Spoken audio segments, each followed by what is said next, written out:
maintenant, on est dans une situation où c'est ce que vous dites qui renforce l'extrémisme. Quand vous dites que l'immigration pose un problème, il faut aussi parler des avantages de l'immigration.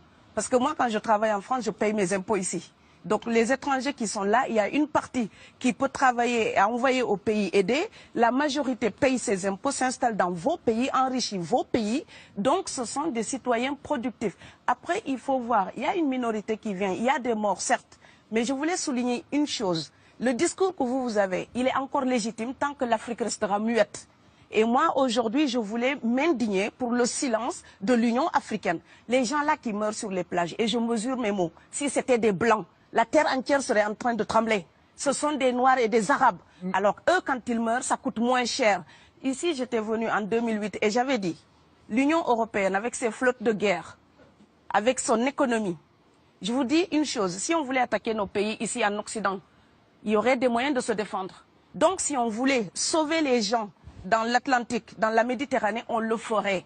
Parce que les moyens qu'on a mis pour Frontex, on aurait pu les utiliser pour sauver les gens. Mais on attend qu'ils meurent d'abord. C'est à croire que le laisser mourir est même un outil dissuasif. Et je vais vous dire une chose, ça ne dissuade personne. Parce que quelqu'un qui part et qui envisage l'éventualité d'un échec, celui-là peut trouver le péril absurde et donc l'éviter.